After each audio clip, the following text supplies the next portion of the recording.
Reliving the Extreme.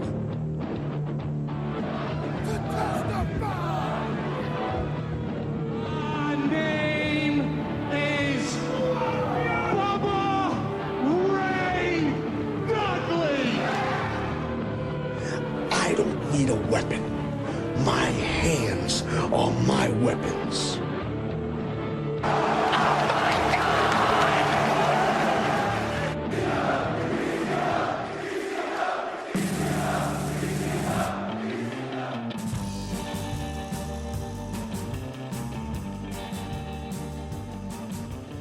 Hello, everyone, and welcome to the latest edition of Reliving the Extreme. This week, we are reviewing the episode of ECW from October the 11th, 1994.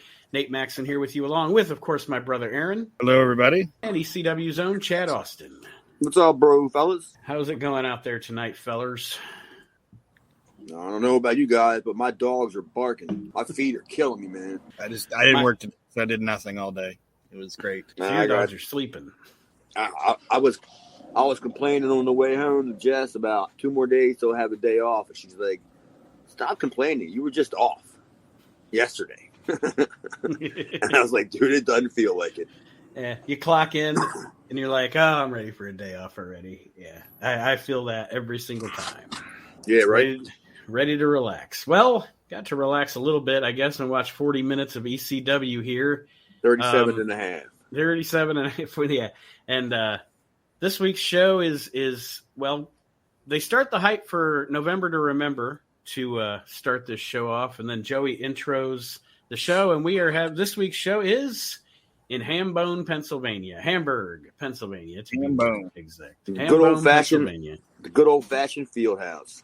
There are a lot of burgs in Pennsylvania, aren't there? There's Pittsburgh, Hamburg. They're talking about this next show and going to be in Harrisburg. Lots of burgs in Pennsylvania. Yeah, because it's like a Commonwealth state. So like all the states that are like burgs are like they're like self-sufficient, and pretty much got their own governing body. Like, you know what I mean? Yeah. So it's like literally that's why it's so many of them, because they all have their own different rules. And we start the show off here by Joey hypes the matches for the show, that we've got a couple of quote-unquote main events coming up on this week's show. And I am hoping, as we start the show, I wrote down here at the end of my notes, but I want to say at the beginning of the show, I hope that Aaron did another transcription of the Tommy Dreamer promo at the end of this show. I didn't. Sorry. Oh, Sorry to be a letdown. I do have some, though. It's not good. It's not, but we will get there. We're going to start at A and get to Z there. The first match on this week's show, the Public Enemy against Donnie Allen and Dino Sendoff. This is pretty much a squash match, but the Public Enemy start out the show assaulting Donnie and Dino with bats, which is going to play a role later on in the show as well. Oh, I actually made a note about why I wasn't at the November to Remember. Oh, we had a bought show in Maryland like that day. I remember that it was a sold show, so I was guaranteed more money to work that show than I was for ECW. And you probably weren't going to have to chase it either. No. Well, still, but Whipwreck, I mean, if he can get away without paying you, he's not going to go look for you. Put it that way. He's not looking for the line. The line's looking for him. Yeah, because we knew damn well that it being a sold show, that Dennis got paid. Mm-hmm. Because like when they buy, like when them schools buy them shows, they give Dennis a list of guys that they want, like possibly. I mean, there's always going to be the Ultimate Warrior on there, right? Yeah. And they get huh? It's like, we want the Ultimate Warrior. It's like, will you settle for King Kong Bundy? Pretty much. We have this guy, the Metal Maniac. He wears face paint. Oh yeah. They'll take Jimmy Snuka, and if they take Jimmy Snuka, you gotta take the Metal Maniac. But yeah, it's like Dennis, like literally, he'll tell the school that, like, just say King Kong Bundy is like maybe just say like $1,500, and Bundy's only getting paid $500. Right. But the school doesn't know that shit, that kind of stuff. Same with like Jimmy Snuka. What do you think Jimmy Snuka like makes, like, legitimately on any other independent? Like what, 200 hours a night? Yeah, well, you lowballed me. I was going to say 350, but yeah, probably 200. Okay. Just say like 350. Dennis will tell the promoter like 750. You know, oh, you want Jimmy Snuka? You know, I can't get you the Undertaker, but I can get you Curtis Hughes. He's got the urn. That's the closest I can get you to the Undertaker. I don't know which. Brian Last, you can get that. What is it? Is it Brian Last? Who did the California Creative? California Creative Wrestling, who had the underwear taker. Oh yes, Vandal Drummond. Yeah. All right. Yeah. I can get you a doink. I can't tell you which doink it's going to be, but I can get you a doink. Oh, how many times do you think that's happened? You know, we got Bob Starr, right? Mr. Hollywood. That dude on a bought show, he'll work 3 times. He'll work as Bob Starr. And then he'll put a mask on and come back as the Russian assassin. And then he puts another mask on, another outfit on, and he comes out as just somebody else. You know what I mean? Yeah. He'll work 3 times, and I'm not gonna say he gets 3 paydays. Because him and Dennis are friends, so I doubt he's getting paid 3 times. Yeah. But yeah, he'll work 3 different times. It's a Jacko victory situation. Yeah. Yeah. Bob's the worst. Bob's the worst doink too. It just amazes me like how we pull that off. It's just hilarious how we pull that off, because Bob can't really work. I mean, he's good at what he does, and that's pretty much a lot of nothing. And that's, you know, when he has to like work, it's kind of hard. Like when I work him, I make him work. Mm-hmm. And he never, like, me and him are good friends, but he never likes working with me because I'll run him. You know what I mean? Mm-hmm. I'm not going to do that hokey la stuff with him. You know what I mean? Especially if it's a good house. When we do them little shitty local shows, sure, we'll go out there and we'll hand bone it up. Mm-hmm. We'll arch it to death. Do a bunch of stalling. Yeah. Yeah. But yeah, this matchup between the Public Enemy and Allen and Sendoff, like I said, essentially a squash match to put Public Enemy over.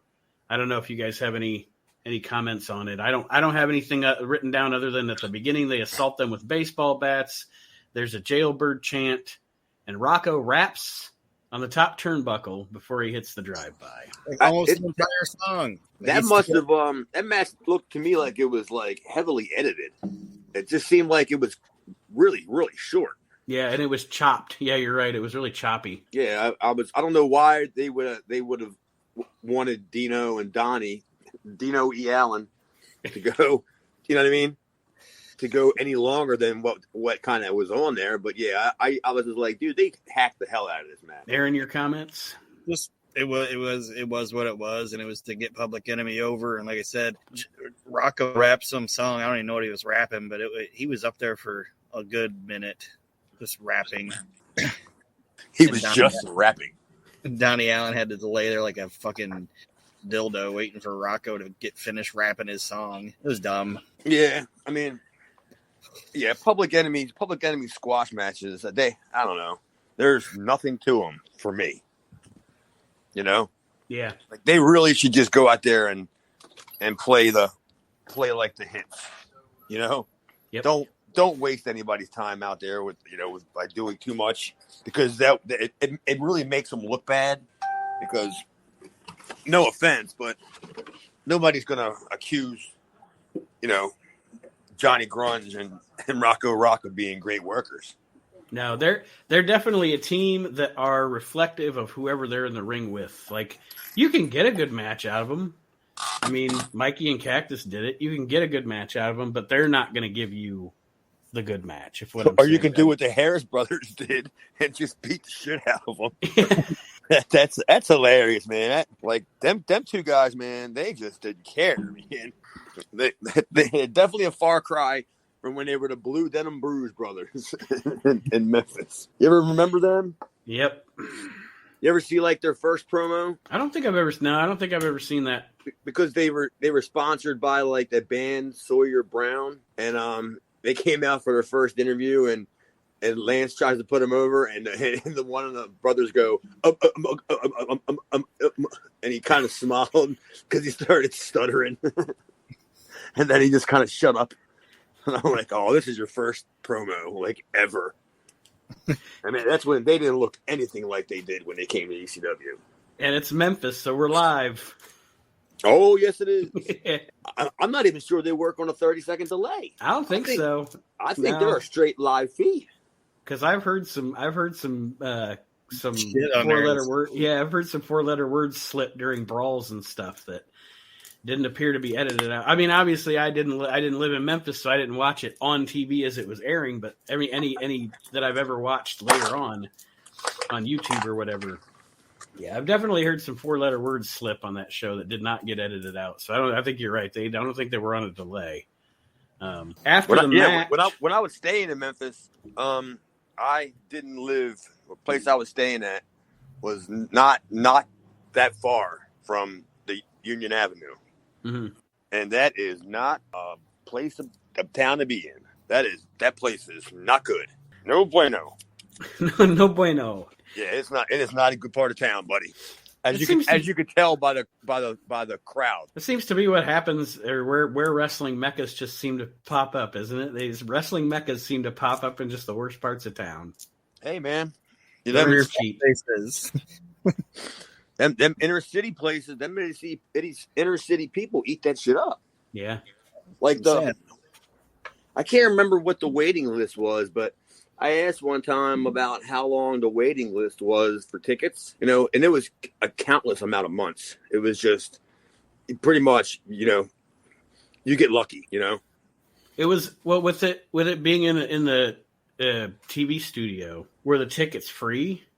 You just had to get on a waiting list to get in? Yeah, tickets were free. Okay. It was just like, because, it's smack dab in the middle. I mean, I don't know what's the worst part of town, like where the studio was or where the Coliseum was. But either one of them, when you leave the parking lot, it's all she wrote. It's I mean, it's the Wild West. Put your wallet in your front pocket. Don't have it. Yeah, don't even have it on you. No, dude. If you're lucky, just carry your EBT card. Because I mean, they'll take that too, but at least you can Stop it. Like you can sell like sell your EBT money. I don't know how my old partner did it, but she used to get it, and she used to sell her food stamps all the time because we made money. We owned the business, but I guess because she never claimed the actual paycheck, so she showed no income. And she goes down to the department and tells them that she may own a business, but she don't make any money, Mm-hmm. But we paid the loan off in one fell swoop. When we bought the business, we just paid the existing loan right off. So we never owed a dime on that business. And then unfortunately, like I always tell everybody, I'm not blaming on him, but Obama was president then, and as soon as he came in the office, everything went downhill, man. They started being stingy with the food stamps. Yeah. They cut back on like what you really couldn't. And we used to, I forgot how we used to work around the system, because we would tell the food stamp people when they would come in that we sell everything raw, like live, but we provide free steaming. Mm-hmm. And there was nothing they could do about it. We can't tell you can't do that, but you're meeting all the eligible requirements that, Right, to have yeah. food stamps. And we had our money maker was this poker machine we had. We had this guy he would get paid on Friday like $500, and somehow he would spend $1,000 Friday night. I don't know. He said that at the machine for hours. There was like one of those I get, what is it, like not a casino, but like the computer casino places. You know what I'm talking about? Yeah, the video gaming.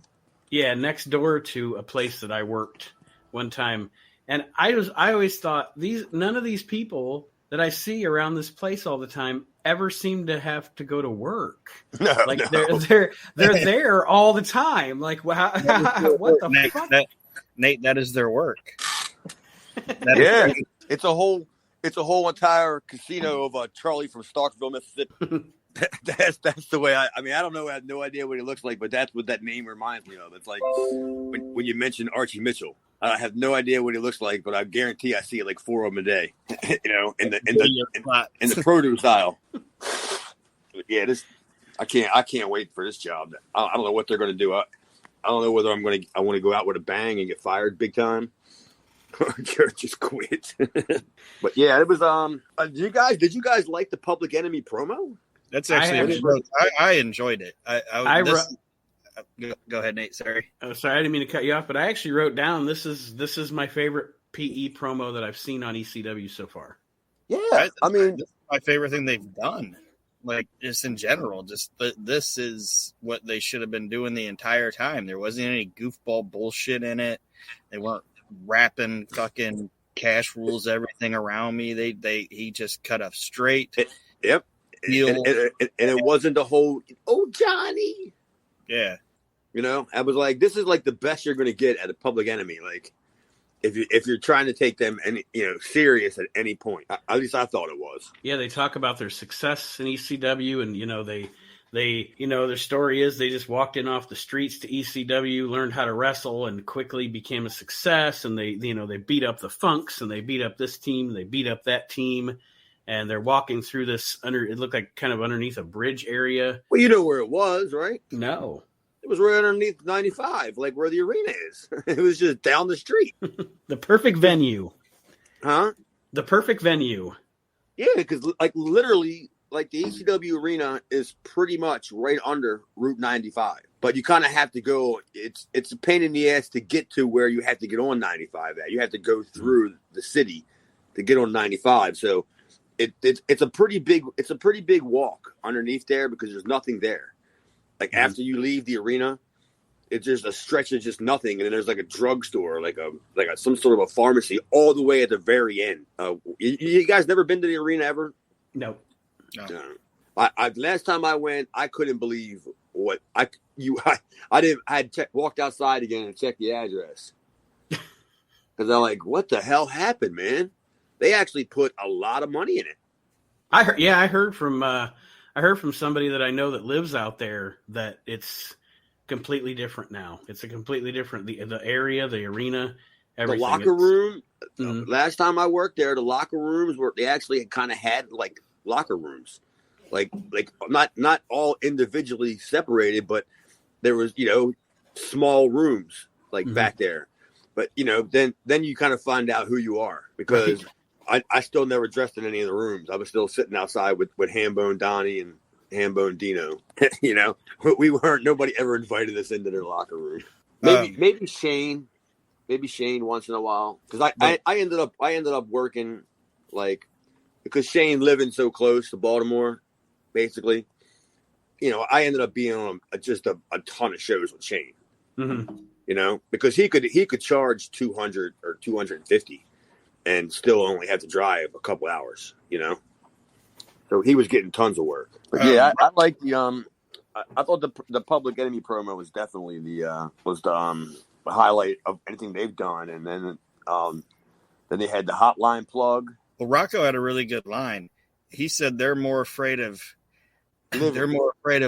losing than dying. So that means Cactus and Mikey should be more afraid of winning than losing. I thought he said he was more afraid of living than dying. Maybe you're right. Maybe he did say winning, but I thought he said they're more afraid of whatever than dying. I don't know. It's fucking Johnny Grunge. I mean, that's a ham on a whole different level, dude. Well, I'm glad we could finally say something positive about those gents this week here on Reliving the Extreme. And like Chad alluded to, after this, Joey Styles is letting us know that you can call the hotline and leave a message for the Sandman or Tommy Dreamer's mom, because I think that was a rib. I think the original ECW hotline, I think that was a rib on Tommy Dreamer. Like I think that was Tommy Dreamer's number, and I think Paul just did it to F with him. You know what I'm saying? We're just gonna put your number on TV. I'm sure people were calling up talking to Tommy's mom because she's a great person. And she likes the chit chat, so she's not going to hang up on you. You know what I'm saying? We got to get her on the show one time. Tommy Dreamer's mom. Tommy Dreamer's mom. Mommy Dreamer. Yep. No, Yeah, it's she makes some great ring gear. She made all his ring gear when he was like the sexy boy guy. Mm-hmm. Like she made all that shit. I think her first name's Tammy, isn't it? I know. It's Tammy Dreamer's Dreamer. all. Tammy Dreamer. I only met her a handful of times, and she was just Mrs. Dreamer. Well, Joey is going to say that he says that we are going to have an update later on the Sandman and the Tommy Dreamer situation. And then we get a match. Too Cold Scorpio and Matt Bourne, Born Again, who comes out with Mr. Hughes. I thought he was gone, but I guess he's not. No. So he comes out. Then we get a standard Too Cold Scorpio promo, as we've discussed on the show. Whoop, there it is. Another shitty Too Cold Scorpio.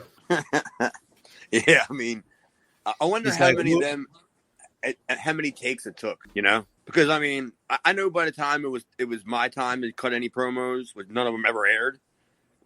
It had to have been 4:00 in the morning, and there's no way that Marble Mouth Scorpio is cutting it and doing it in one take. He's like, hey, here comes the hot stepper. Whoop, there it is. Pretty much. That's bad boys. What you gonna do? My road to ECW has been a fantastic voyage. I can't even read what I wrote down about who the hell who he worked. Well, he worked Born Again, Matt Bourne, in the half doink character. And I wrote down here, once again this week, Matt Bourne is fucking fantastic. His psychology in the match is great. When did he yell out at some point, Mr. Hughes? I was just about to say that. At one point during the match, Scorpio had him in an armbar, and he just goes, Mr. Hughes. I kind of was writing. I was writing my notes down when I had my head down. I heard him say it, and I looked up thinking, Mr. Hughes coming out. The crowd totally popped for it too. That was great. It was really funny. He was just Mr. Hughes. Dude, I can't. Just imagine. Just like take a step back and kind of like imagine what could have been if Matt Bourne would have had just any of his shit together. You know? Oh yeah, his psychology is great. That character was perfect for him. Yeah, totally. And I'm not going to say now he does cut a promo after the match, which I would get to after because we're going to discuss a little bit of the match. And you guys can tell me if you think I am totally off base, full of shit. And I'm not saying he's as good, but he is fairly close to Piper promo wise. Oh, let's see. All that shit from. That's what I was going to say. If he didn't steal Piper from Portland. Right. You know, that's right there. That's Piper Portland 101. It's as blatant as Dick Slater or Terry Funk. You know what I mean? Like it's Mm-hmm. like I even put in my notes. It's like this is Piper Doink. You know? Yeah. I was never a fan, but my God, he must have set Portland on fire. You know, I mean, it just seems like was there anybody bigger to come out of Portland? No. Buddy Rose. Yeah, well, I was going to say Buddy Rose was probably as big in Portland as Piper, but he didn't have the success that Piper had after leaving Portland. Yeah, but he did have a run with Backlund at the Garden. Mm-hmm. I don't know if he had 3 matches with him, but I know he had like at least 2 matches run with him at the Garden. They cut it short for probably obvious reasons. And his tag team with Doug Summers against the Midnight Rockers was the only good thing in the AWA. In 86, 87.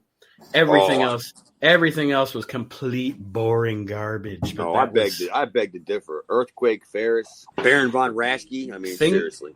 Things I'd like to forget. We're here at the Showboat. I'm Rod Trongard. One thing I did put was I don't think these guys had a bad match either. The match was fine. They worked good together. What for some reason, maybe it's just me, but wasn't that in Atlantic City? The Showboat? Yeah. I think it was in Vegas. I know that AWA ran the predominantly amount of their shows came out of Vegas, but something just tells me that there was a brief run where they were running a casino in Jersey. I mean, maybe if I do some more research on it until we get, I mean, not that I spend a whole lot of time watching AWA classics. Right. I used to live for it at 4:00 on ESPN when he used to play the old reruns. Actually, I just looked it up. You are absolutely right, Chad. Showboat Casino in 801 Boardwalk, Atlantic City, New Jersey. That just seems to me like that's completely odd for the AWA. Yeah, it's totally. I mean, but I guess at that point, there's only 50 people there. Bought shows, man. What do they care? That's why they had to go to the pink room or whatever. It ain't their job, man. It's not their job to sell tickets. It's the people that bought the show. And at a casino, what do you think they're gonna give a shit about taking a hit on losing a damn, pro wrestling show? Right. They think that, we're going to get more people in here. That way they'll spend more money gambling. But once we sold you the show, we ain't telling a soul about it. It's your job. And it becomes a part of the package, too, just like WCW running center stage, or not center stage, but MSG? At Disney World. Oh, MGM? Well, I know what Nate's saying with Disney, but they did the same thing with the MGM. They had a lot of pay-per-views at MGM because MGM was paying them to be there. Mm-hmm. You know what Wasn't I mean? that the old revolving stage thing? Yeah. That was that was rotten. You didn't even need to be told that somebody had a sign saying boo.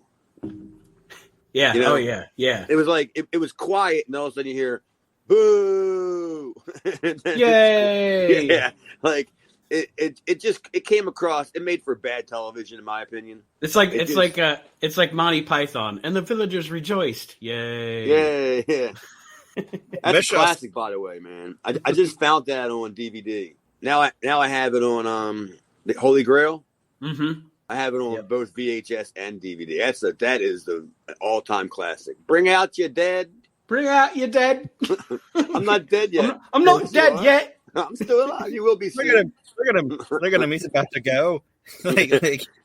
Life of Brian's my favorite, though. That's my favorite. Python. Life of Brian's great too. I never saw Life of Brian, and Monty Python was great up until it became the chorus, the opera. Once they started doing all the singing, skits and all, it was like the whole first half of the movie is brilliant, and then all of a sudden they're doing all the singing, and I was just like, all right, that's just where they kind of lose me. when they hoist the cow. Wow.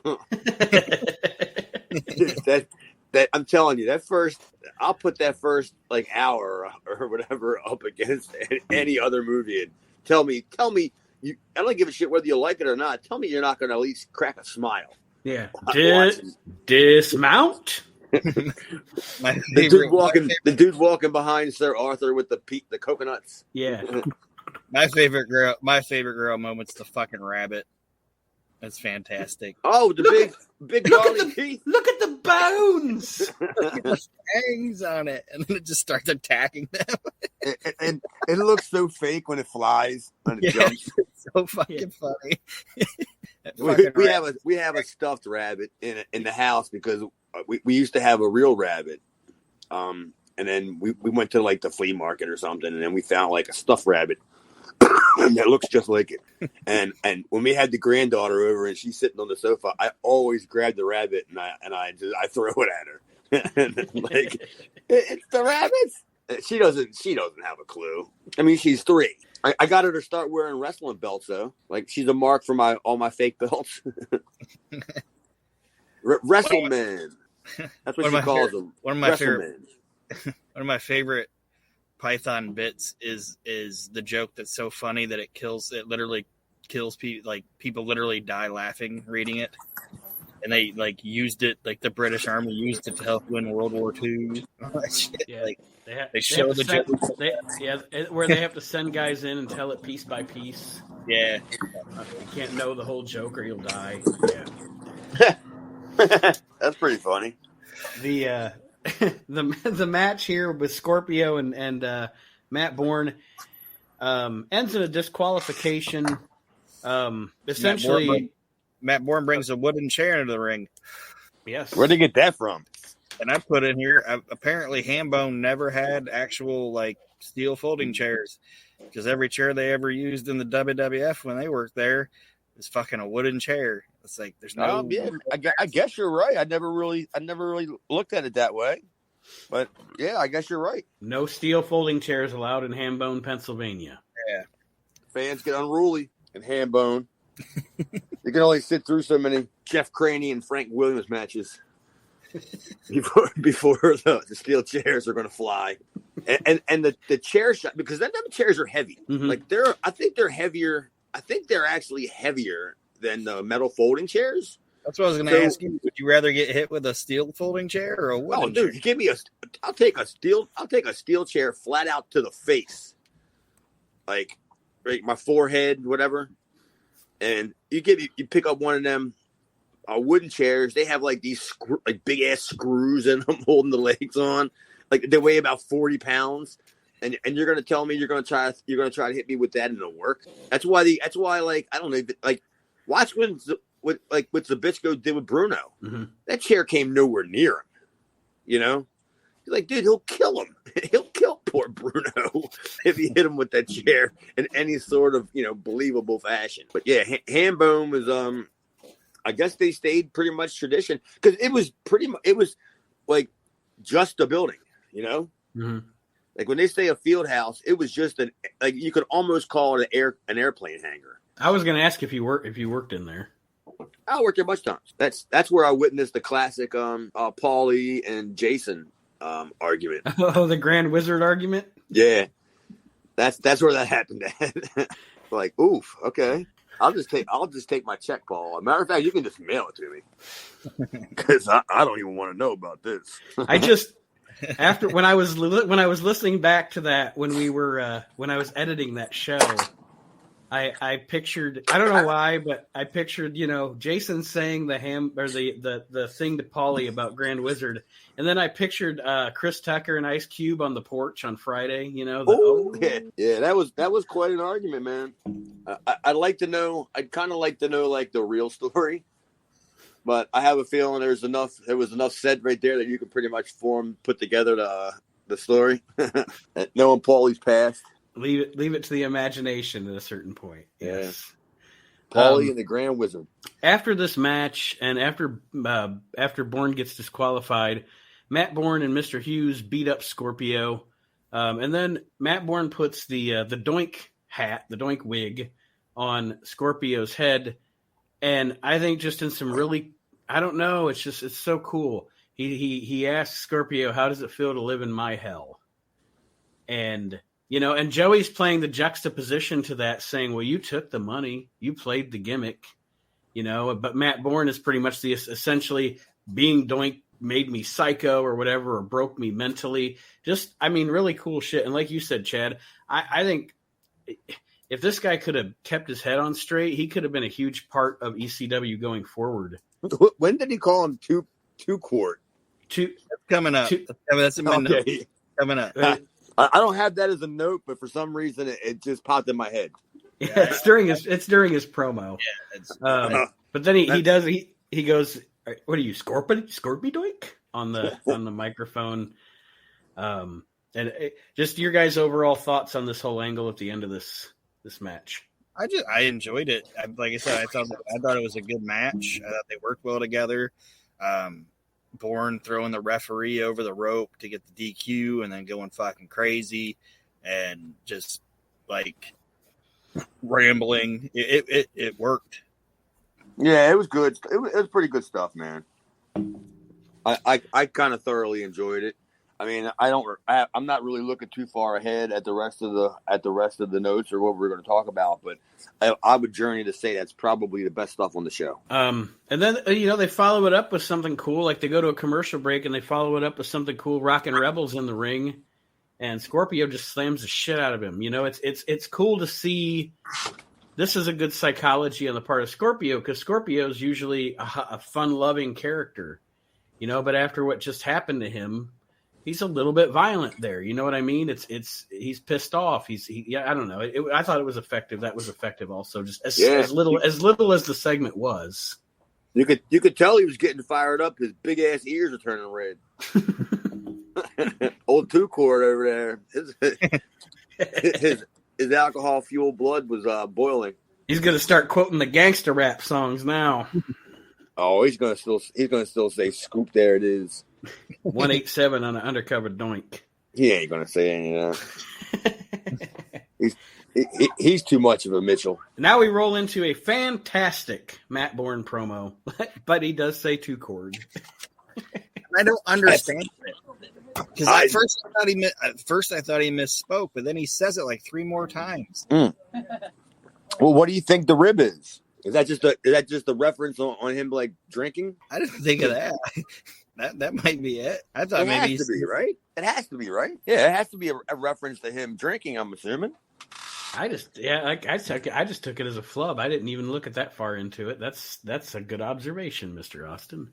I mean, I've never seen Scorpio like drink, but that ain't to say that he didn't. You know what I mean? Mm-hmm. I always thought he did. He had his hands full with other stuff. Like he didn't have time for alcohol. Doink says, Bourne, whatever you want to call him, Born Again says here, a quote unquote wise man told him to stay close to your enemies. I'm assuming he was referring to Vince McMahon in that. Or Don Owens. Don Owen, yeah. but it would have taken him like a week to say it though. Hey everybody, don't forget to stop by the flea market and you want to keep your enemies somewhere around you where you can see them. Keep them in your purview. Love me some Don Owens, dude. It's something that I'll always regret in my whole entire wrestling life is that I never got a chance to meet him. Yet he's on my Wikipedia page. I somehow was like trained by him. I have no idea. There's a deal where he's introduced, like it's a Portland thing, and it was on Piper's DVD or whatever, and he's talking about like it's a loser leaves town match between Piper and I think Buddy Rose, and he's like, I've booked this loser leaves town match. I'm gonna stop booking stipulations like this because it costs me a lot of money to bring these guys in, and then I just lose them. Like, yeah, this is he said it on TV. Yeah, he's just bitching about these stipulations costing him money. I don't know why somebody hasn't been smart enough, like me too, because I'm pretty sure I have everything from Portland from like '77. I mean, I might be missing a few shows, especially when you get to the what was it, the USA, when it was USA. Mm-hmm. I might be missing a few of them, but other than that, I went out of my way to track down every Portland tape and just want to hear Don Owens. And Al Madrill, the Latin lover who hates kids. And that's why all the kids are coming in. And don't say it. I'm allowing all the kids under 10 to come in for free.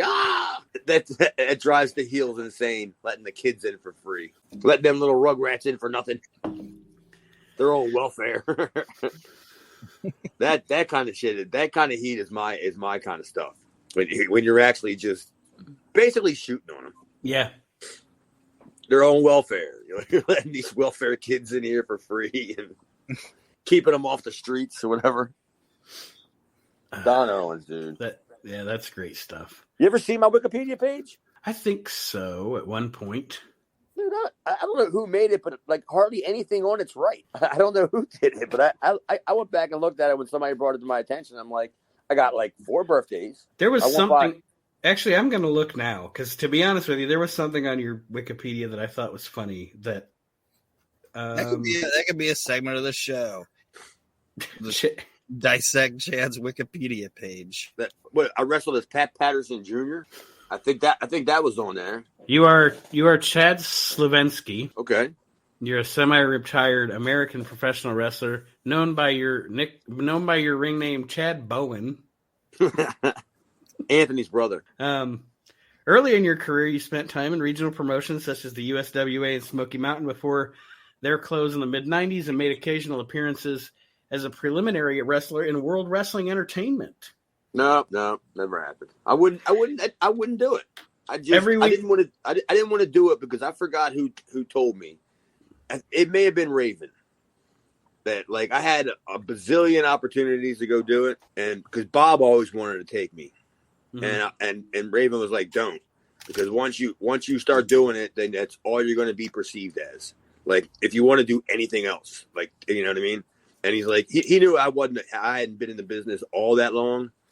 You know, I've been in the business long enough to know what I was doing, you know what I mean? But I haven't had like a shit ton of experience. So Raven was just like, don't go up there and get like pegged with that, you know, being a TV guy.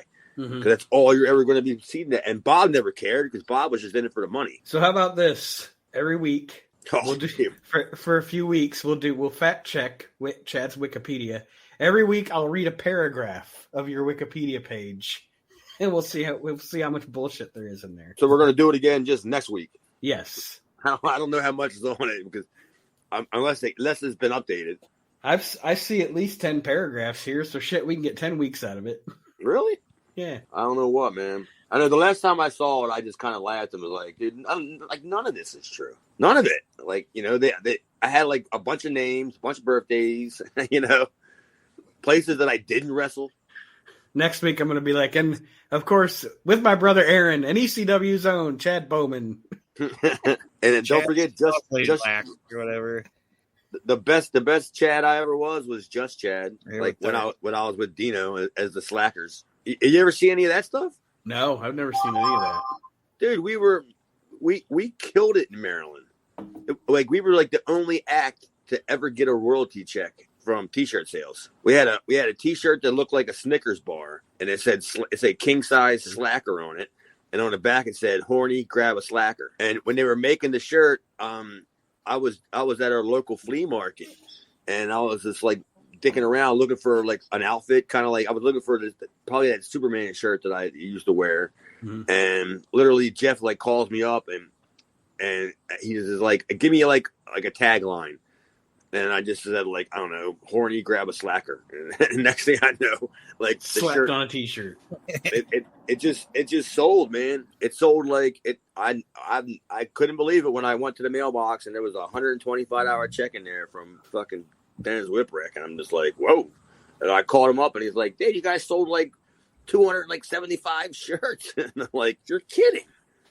Like, all right. And literally I was when Jeff called me to make up the tagline, I was just rummaging through a flea market, and it just came right out of my mouth. Just boom. I didn't even think about saying anything. And it ended up being like, you know, like what is it with you guys named Austin coming up with your own merch? That's good shit, pal. Yeah, well, you know, I learned from my cousin, apparently. The doink, I keep saying doink, it's Matt Bourne, born again. Anyway, his promo here is good stuff. Do you have any idea? Do you know why? Like what really happened? Why he didn't last longer? I mean, didn't he? And I don't know. I haven't said it on the show yet because I guess I haven't done the research. But is he the guy? Okay, first of all, I know he had substance abuse problems. That's well known. But didn't he have something go down with a woman? I don't know if it was murder, like domestic abuse of some sort, something like that. I'm pretty sure. And again, I haven't said anything because I haven't honestly taken the time to do the research, and I don't want to. I know he's gone now, but I don't want to be slandering somebody like, yeah, this guy was a woman beater, and it turns out he wasn't. But I'm pretty sure he had something like that go down at some point. I mean, would you be shocked? Not really. I mean, yeah. I mean, that Portland is a. Portland area it's a strange area, man. Like, you ever watch them neighborhood shows on YouTube? Yeah. Like, you know, when they like that Portland area is just like it's just a rough looking area. That's one of those things that I actually went back I didn't know it existed, and then when I went back and watched some of that after you told me about it, I was like, damn, they're really. I mean, I grew up in a tough neighborhood. But there are some tough neighborhoods out there. Yeah, man. You know, and I would consider, I would consider where I live, like we have one of the better, like the best blocks, like in this neighborhood, like is the block that I live on. But either way, either side, you know, a block down or a block up, it's day and night. You know what I mean? Yeah. It reminds me of like Mardi Gras. Because, you know, I can sit outside and I can talk to my neighbors. I can walk across the street. I have a ham that lives across the street that I talk to. And then, like, literally after that, when you walk further, it's like Bad Street.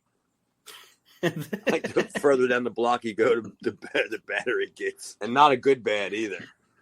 That's why I hate walking to work, man. I mean, even though I only live a few blocks away, I have a feeling if it wasn't for the fact that Jess works days and she comes pick me up at night, even though I only live a few blocks away, I'd probably Uber.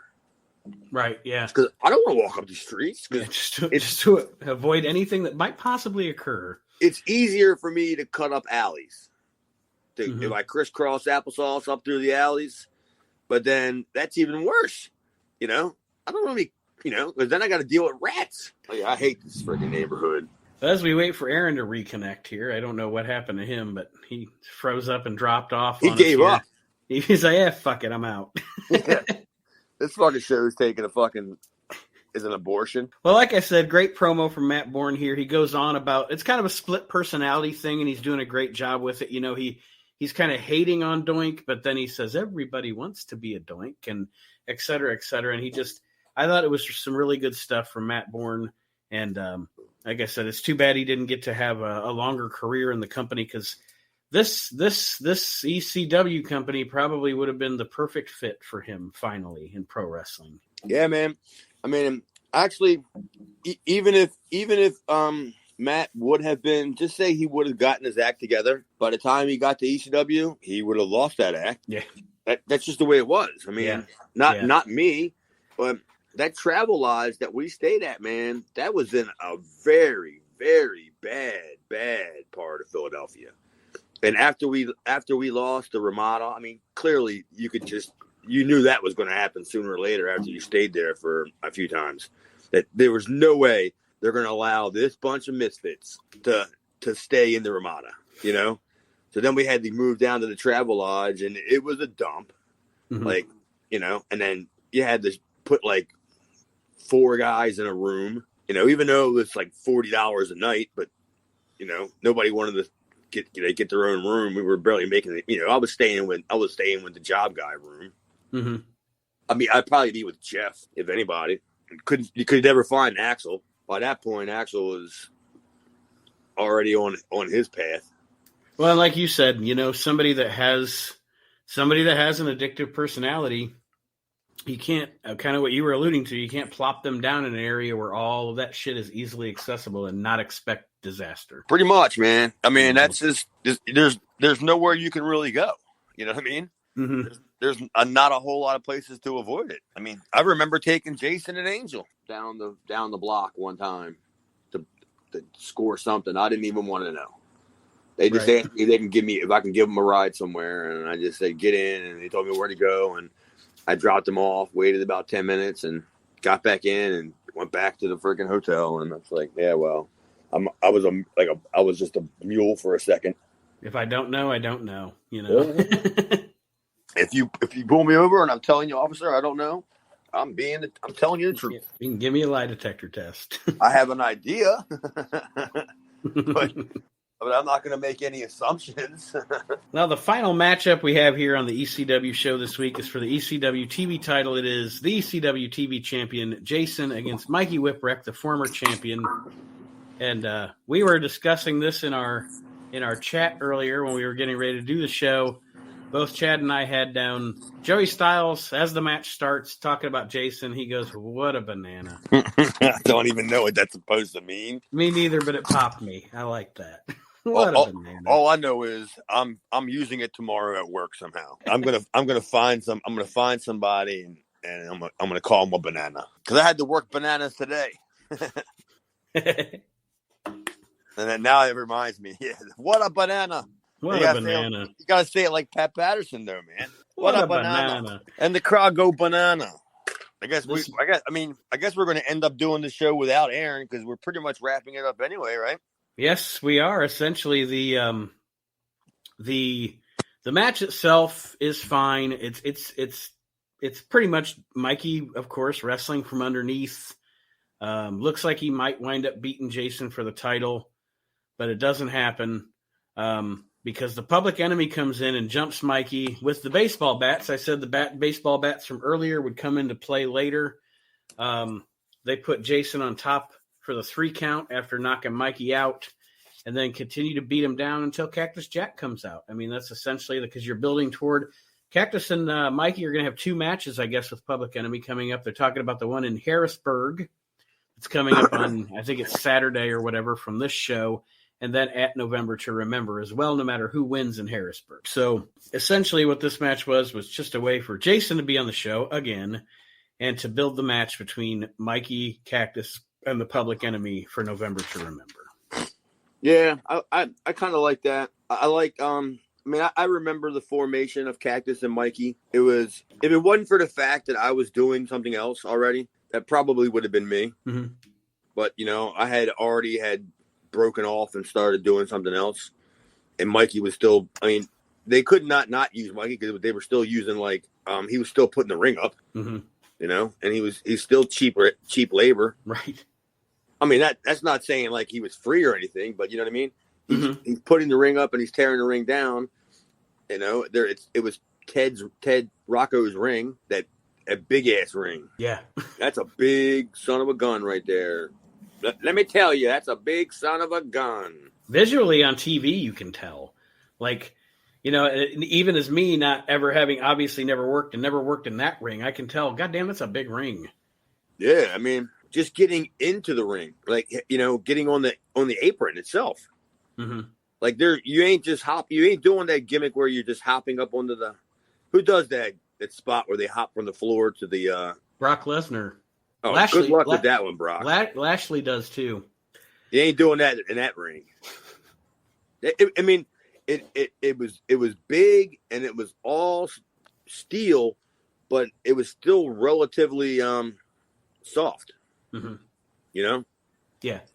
It took a great bump and it had a great sound too. So Aaron, now that steel rings, it was a steel ring with a wooden plank top to it. So then after the wooden plank top, we would roll one of them really like dense foam rubber.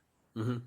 We would roll that over the mat, over the wood, and then we would put down like that kind of carpet foam, and then another like flat piece of material to tie that all down, and then the apron one on top of that. But it made a good sound.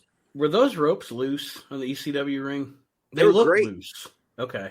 Yeah, they were. I don't know about loose, but they were cables, but they had like I don't know what it was. Some sort of like a foam, like around it. Yeah, because they look thicker. That's what. Yeah. They look thicker and looser than a lot of ropes you see. But it's still underneath of it. It's still a cable in there with a foam around it, and then it's just wrapped up in tape. Like it doesn't like just say you haven't worked in a long time, which at that time I was working a lot, so it didn't matter. But if I would have worked that ring like now or something, I would have bruises under my arms from hitting the ropes, because you definitely gotta get used to taking hitting them ropes and taking them bumps on that kind of a ring. But it was a good bumping ring, man. You wouldn't have. It's kind of you don't really see it. Remember the old Max Thrasher, Yes. Max Thrasher era rings with that black ring. Mm-hmm. That was a piece of garbage of a ring, but still it took the best bumps. And because it was steel, but it had a spring in the middle of it. And a lot of rings, they stopped doing that shit. Like that ring was so old that they stopped putting rings or springs in them in like the 80s, like the late 80s or something like that. When they learned how to make them without, just using the wooden planks. So nice you to join us again there, Aaron. Aaron, now that your technical difficulties we essentially went through the last segment of the show with the Jason match. And Cactus and Public Enemy, but now that you're back, we'll get your overall thoughts on that last segment. It went way too long, and that's longer than anybody wants to watch Jason wrestle. Like, this match just dragged, in my opinion. Well, Jason wasn't good at anything. Honestly, this is not like me beating him up. And sitting through a Jason squash match, it's you could just that it sucks, He doesn't know how to have a squash match. He's only used to being in squash matches. He's used to losing. Yeah. Yeah. So you can see where it'll be kind of hard for him to acclimate to it because he's not used to like getting the offense in, and he's basically a promo guy, and I would say he's mediocre at best at just being a promo guy. Yeah, he is because okay. Here's the thing about Jason: he has a good promo, but the promo is only good until about the 19th time you cut the same promo. That's the problem with it. Like it works, but it doesn't work because he essentially cuts the same promo every time. Yeah, and he's more effective later on. Like people like that. Like I don't want to watch Jason work. I don't mind him as like a stooge or a manager or whatever, but I don't want to watch a fucking 10-minute Jason match. No, or a 5-minute Jason match. Yeah. Well, this felt like it was 10 or 12 minutes. Good God. Yeah, Jason. I mean, like I said, he ain't used to. He wasn't used to that, you know, and it showed, you know. Mm-hmm. And that's saying something because, you know, Jason was in my opinion, he was a great as a manager. He was, you know, better than decent, but other than that, yeah, I had no use for him. Well, that being said, gentlemen, overall, what do we say? I missed out on the Tommy Dreamer promo. No. Yeah. Oh shit, I forgot about that. Sorry. It was on the next page of my notes, so it's like on its own thing. We do get they hype that Sabu and Cactus Jack are going to have a match next week on the show, which I'm sure put some people wanting to watch the television show next week. And then here it comes, the Tommy Dreamer promo. Aaron, unload on it. Well, he's crying like a fat bitch in his grandma's fucking living room. I think he's at his grandma. He might be at his mom's house. I don't know. But probably his mom's house. He's sitting at his mom's house watching the horrific thing that he did to Sandman. And he's wanting people to feel sympathy towards him. It's like, no, you're the guy that, like, you burned his eye out. And he's like, I just wanted to give the people a good hardcore I quit match. And he kind of did because Sandman's eyes quit working. So it really technically was an I quit match.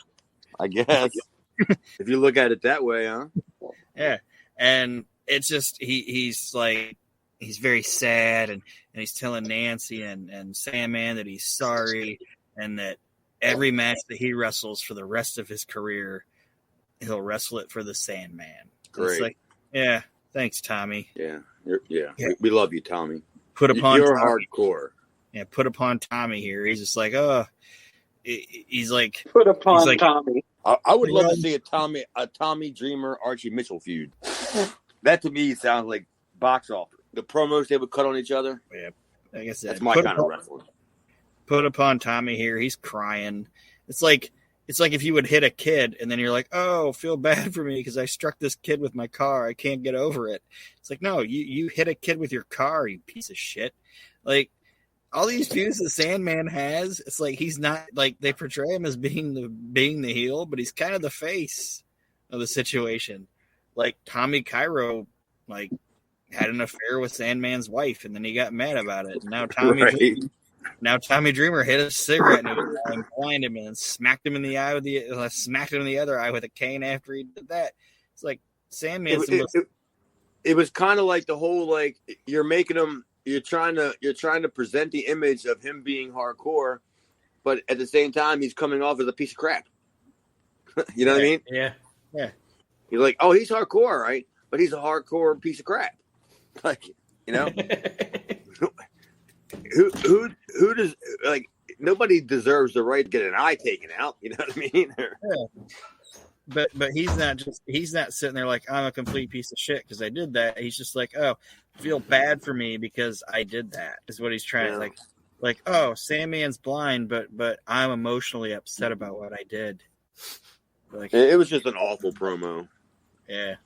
But I mean, I don't think if you hung Dreamer for having good promos, you'd be hanging an innocent guy, like as Gorilla Monsoon would say. Yeah, like his promos are what they are. Even when he's on Busted Open. Good God, Tommy, you know, bring some freaking life to this goddamn. to anything you do.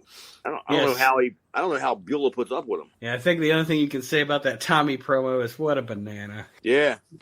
If anybody's the banana of the week, it's freaking Dreamer. Well, all right. Are we gonna change the thing from ham bone of the week to banana of the week? Banana of the week. All right. Well, that being said, I know I tried to close it out early because I forgot about Tommy's terrible promo. What do we think overall of this episode of ECW, gents?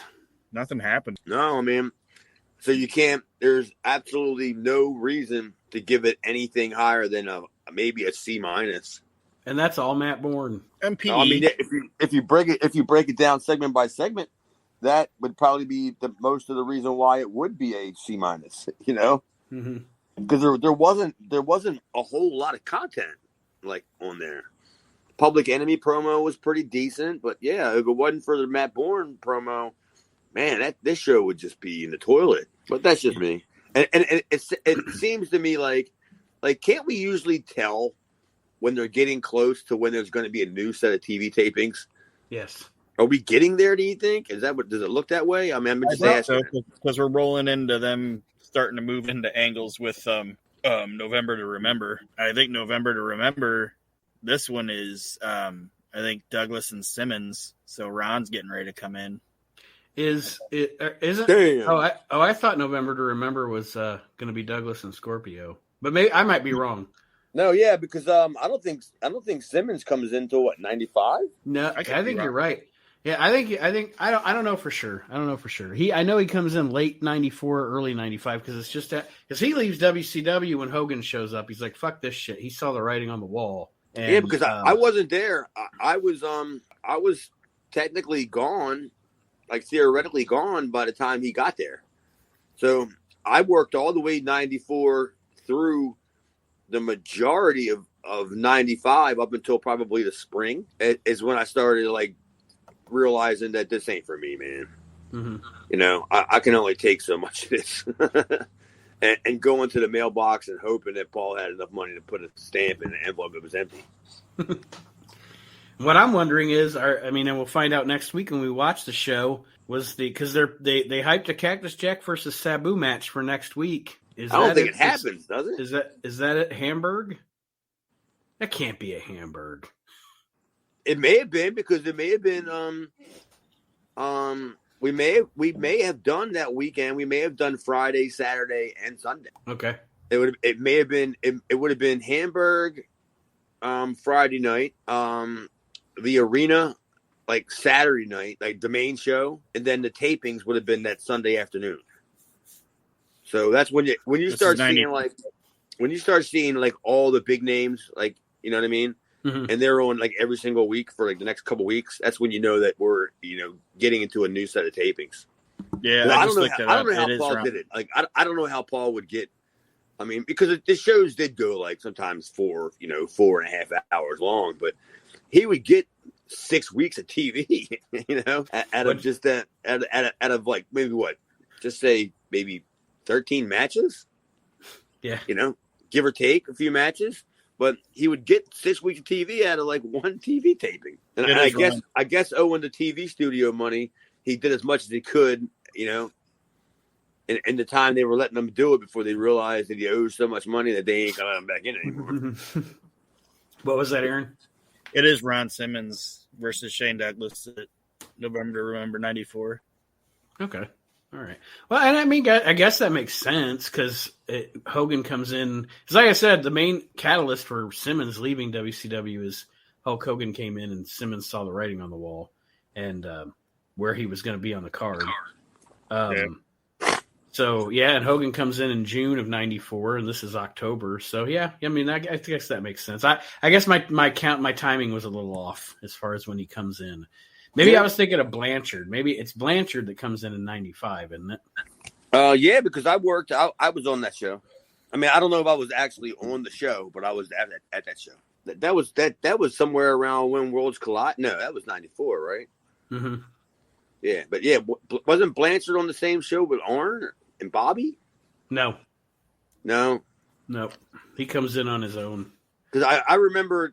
I mean, the only thing that I do remember was the reason why Tully didn't stick around, and I believe Tully's talked about it before. Is that they wanted him to put over him to put over Shane, and Tully wouldn't do it, and he said it a bazillion times. Look, I'm not being a dick, but if I put him over in the first match, then there's no reason to bring me back.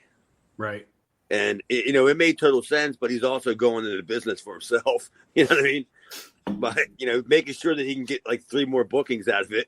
If we do a screw, another screw, and then find some way to like do a time, you know what I mean?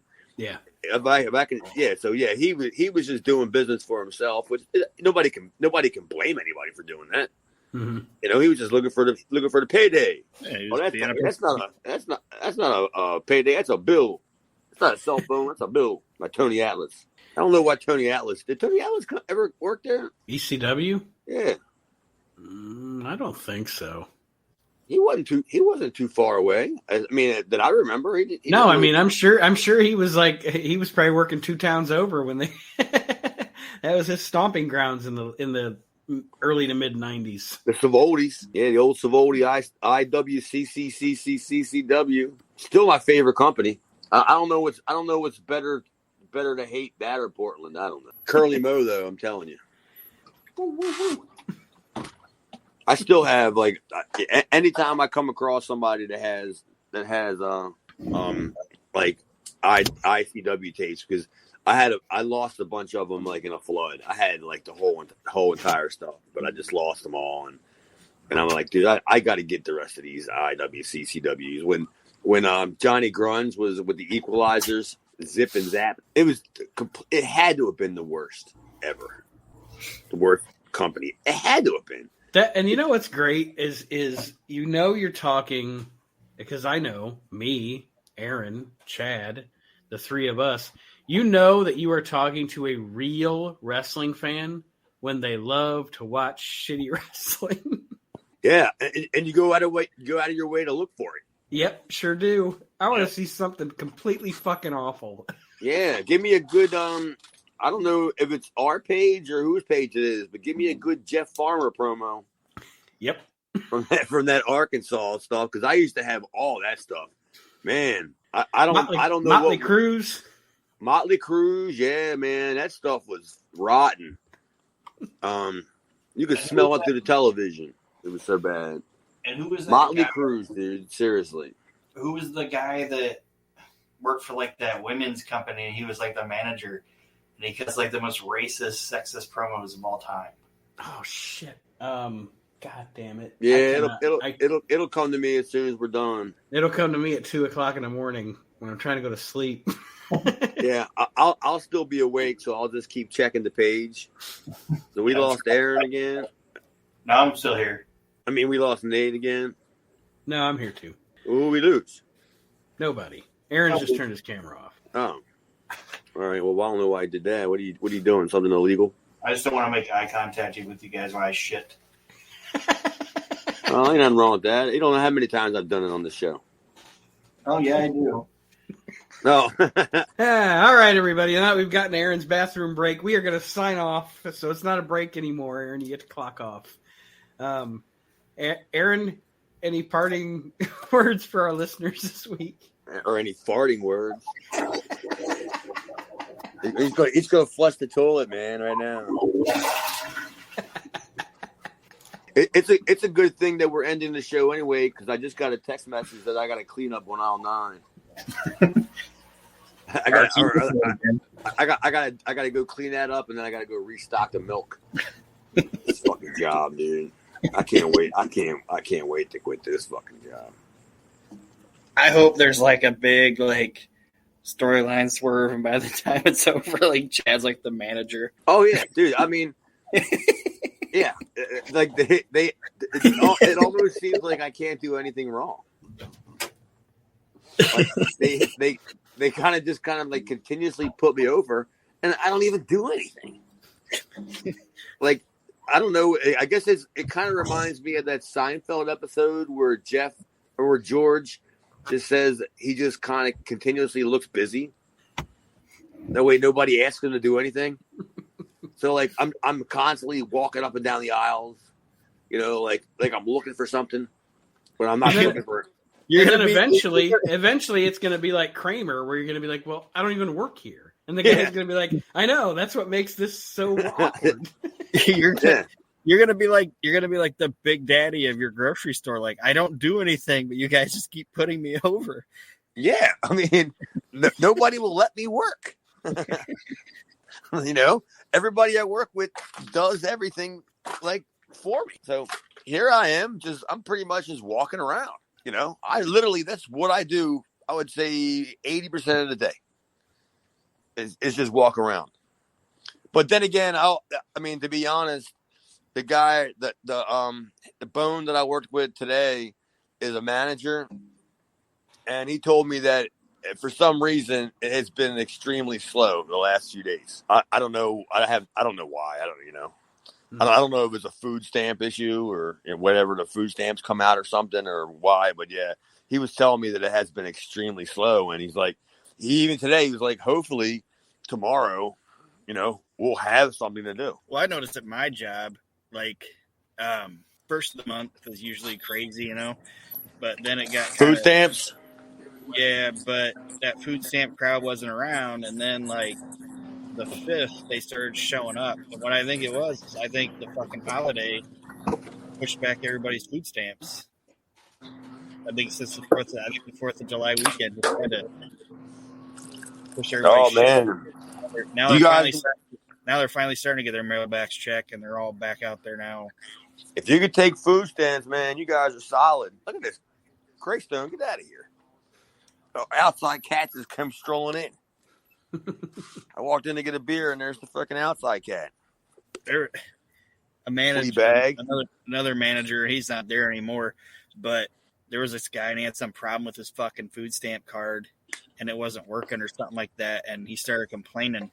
So we had to like go up there, and that guy, the food stamp guy, just pissed my fellow manager off because this guy said, "I'm in here trying to give you people my goddamn money," and the manager was like, "No, you're in here trying to get me."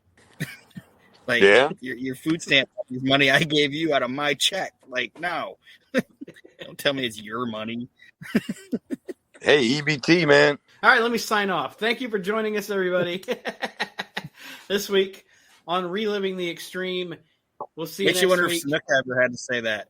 Like he went from TCB, brother, to EBT, brother. EBT. EBT, brother. Yeah. EBT, brother. Taking care of groceries.